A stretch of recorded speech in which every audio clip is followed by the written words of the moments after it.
Oi pessoal, tudo bem? Antes de entrar na fase dos mercados de energia elétrica, que estabelecem relações que são mais comerciais entre os agentes, vamos fazer uma rápida revisão de um sistema de energia elétrica físico, tá? A primeira pergunta que eu acho que a gente deve responder é o seguinte: para que existe um sistema de energia elétrica? Muito simples, o sistema de energia elétrica existe para atender os consumidores, para me atender, para te atender, para que você possa ligar sua lâmpada, televisão, computador, geladeira, etc. Basicamente para isso existe esse emaranhado de fios, cabos, linhas de transmissão, transformadores, reguladores de tensão, etc. Tá? É para isso que existem os sistemas elétricos, para atender os consumidores. Bom, então, para a gente entender como esse sistema elétrico funciona, eu trouxe aqui um diagrama unifilar de um típico sistema de energia elétrica. Esse sistema de energia elétrica ele pode ser encontrado dessa mesma forma em diferentes países do mundo. E o diagrama unifilar ele é interessante porque ele nos permite olhar o sistema elétrico sem precisar sair desligando ou ligando chaves, que é normalmente como a gente faz em casa. Em geral, ninguém tem um esquema elétrico, um diagrama unifilar do projeto elétrico da residência. Então, o que a gente faz para saber se a lâmpada está conectada no disjuntor A? A gente vai lá e desliga o disjuntor A e liga a lâmpada para ver se ela está funcionando. Tá? Então, se a gente tivesse um diagrama como esse, seria muito mais fácil entender o que acontece dentro da nossa casa. Então, o diagrama unifilar nos ajuda a entender o que acontece no sistema elétrico como um todo. Como é que a gente lê esse diagrama unifilar? Eu gosto de ler do consumidor para o gerador. Então, como é que a gente faz isso? Então, vamos pegar aqui o consumidor, ó. Aqui está a gente, tá? Então, aqui está você, ó. Aqui é um consumidor, aqui está seu vizinho, ou a sua vizinha, aqui está o outro consumidor e assim por diante, né? O que vocês têm em comum, né, em termos elétricos? Em geral, está todo mundo conectado, todo mundo. Todos os vizinhos estão conectados no mesmo transformador. Então, se você vive numa região onde o sistema de distribuição é aéreo, né, lá na esquina da sua rua tem um transformador e esse transformador atende possivelmente toda a sua rua. Talvez a sua e mais algumas ruas também. Tá? Então, quando falta energia elétrica, uma maneira de saber se o problema está na sua casa ou no transformador é ligar para o vizinho.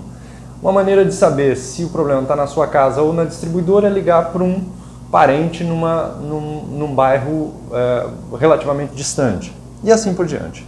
Tá bom? Então estamos aqui no nível de distribuição. Esses daqui podem ser grandes consumidores, ó, pendurados num transformador sozinho, só para eles. Mas aí a gente tem, nesse nível de tensão de consumo, 127.220, que é onde a gente liga nossos eletrodomésticos. Em muitos casos, a tensão vem de um nível de 13,8 kV. Tá? Então vai de 13.800 volts para 127.220. Aí esse 13.800 volts vem de um alimentador de distribuição, esse aqui é um alimentador de distribuição, e lá na ponta desse alimentador, lá no início do alimentador, a gente tem os mesmos 13.800 volts que são transformados, na verdade, a transformação é para 13.800. A gente sai lá de 69.000 volts, por exemplo, podia ser 138 ou 88 kV, tem vários níveis de tensão aqui. E aí a gente saiu de 69 para 13.800 volts, 69 kV para 13.8. Continua 69 kV aqui, subiu para 138 kV e essa região aqui mais ou menos delimita a área da distribuidora, né? Então, tudo que tem aqui são referentes aos sistemas de distribuição. Existe uma interface entre a distribuição e a transmissão. Essa interface se dá pelos sistemas de subtransmissão, que podem ser de atribuição também da distribuidora. Então aqui a gente tem um nível de tensão de 138 kV em subtransmissão Esse 138, eu não coloquei aqui, vamos transformar esse 138. 138 kV, vamos passar ele para 230 kV aqui, ó. E vai cair na transmissão, né? Na transmissão, a gente pode ter aqui transformações, saídas para outras distribuidoras e vindo de geradores que produzem energia num nível de tensão de, sei lá, vou colocar outro transformador aqui, 13,8 kV para, por exemplo, 500 kV. Tá?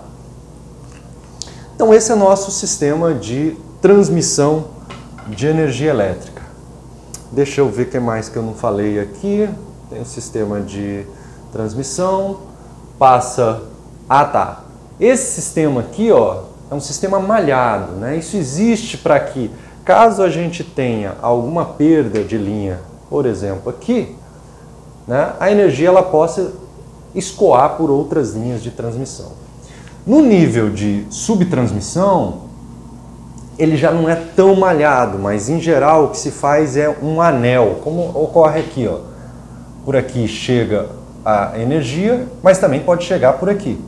Então, se eu perder essa linha de subtransmissão, eu consigo alimentar o sistema por aqui. Tá bom? Então é assim que é pensado os sistemas de energia elétrica. Vamos passar agora para a parte de mercado, para a gente ver como é que se dá as relações comerciais entre esses agentes nessa nova fase. Vamos ver. Bom, mudamos a tela para representar as relações contratuais. Tá? Por que a gente mudou? Porque o mundo físico e o mundo elétrico, eles são bastante distintos, bastante diferentes. E por causa disso, os desafios que foram estabelecidos com a privatização, né, num sistema de mercado, muitos deles ainda não foram resolvidos. E a gente vai falar um pouco do porquê. E por que a gente vai falar um pouco? Porque cada um deles exige pelo menos uma série separada. Mas vamos tentar entender de maneira simplificada como esse mercado de energia elétrica que se estabeleceu funciona. Então, de um lado, a gente tem os geradores, né, agora na mão de empresas privadas que buscam maximizar os seus lucros, né? Do outro lado, a gente tem as distribuidoras, também de empresas privadas. A interface é a transmissão de energia elétrica, que vai pegar essa energia que vem lá dos geradores e entregar para as distribuidoras. E apareceram esses caras aqui que são o que a gente chama de consumidor livre. Consumidor livre é aquele que pode escolher o gerador de quem ele vai receber a energia elétrica. Ele estabelece um contrato de prazo, de quantidade, com um formato específico e vai receber essa energia elétrica ao preço acordado durante o período de anos que está estabelecido em contrato. Então essa figura aqui ela é nova no sistema elétrico a partir desse novo modelo. Bom, muito bem. Como é que se dá essa relação comercial entre gerador e distribuidor?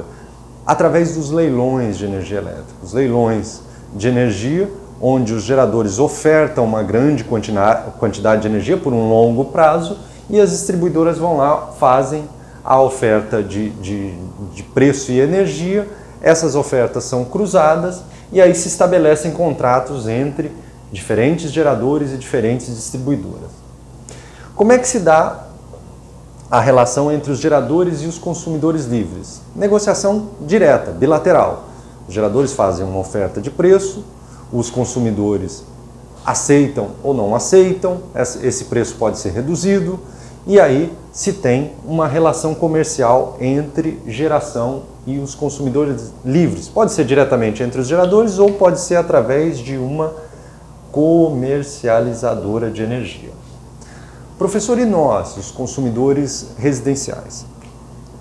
Nós ficamos aqui, ó, na distribuidora. A distribuidora compra essa energia para repassar para a gente e a gente paga para ela via tarifa de energia elétrica. Em outros lugares do mundo, o sistema de mercado já foi bastante ampliado e os consumidores podem escolher os geradores ou as comercializadoras de quem eles querem comprar, mesmo consumidores menores. Esses aqui são grandes consumidores, tá? Com potência instalada aí a partir de 3 MB. Já os consumidores menores, aqui no Brasil não tem jeito, tem que comprar diretamente das distribuidoras. Desafios, tá? Eu escolhi aqui 3 desafios, né? Na verdade, da transmissão e da distribuição, os desafios são semelhantes. Nessa nova estrutura, um dos desafios que tem os geradores de energia elétrica é, dado que eles estabelecem relações contratuais de preço, quantidade de energia, eles precisam entregar essa energia que foi comprometida, dependendo do tipo de contrato que ele tem. Como o sistema elétrico brasileiro ele é despachado de forma centralizada, significa que um agente, o ONS, o Operador Nacional do Sistema, define quem vai gerar, quem não vai gerar, que dia que vai gerar, que dia que não vai gerar. Alguns geradores podem ter a sua geração menor do que o contrato de energia elétrica que foi estabelecido. Mesmo com os mecanismos que existem para proteger esses geradores, eles podem ficar expostos a um mercado de curto prazo, ou seja, eles precisam comprar a energia que eles não geraram para atender o consumidor e a distribuidora. Tá? Maiores detalhes eu vou passar em outro vídeo sobre isso, mas isso gera um grande problema para esse gerador, porque ele fica exposto a um preço de curto prazo, que é um preço volátil, que é um preço que varia muito, né? Então isso tem gerado grandes desafios, questões judiciais importantes envolvendo geradores que não conseguem despachar a energia elétrica ou que eles têm disponível ou que eles gostariam de despachar. Então esse é um desafio que ainda persiste nos sistemas de energia elétrica. Um outro desafio está associado à transmissão e à distribuição pela utilização de fontes renováveis. As fontes renováveis elas têm aparecido no sistema como uma grande solução para os problemas energéticos. E de fato tem se mostrado assim. Tanto a eólica como a solar têm sido muito bem-vindas pelas características que têm de serem eco-friendly, ou seja, serem amigas do meio ambiente. A gente tem reduções de CO2 significativa, é uma nova indústria que se forma.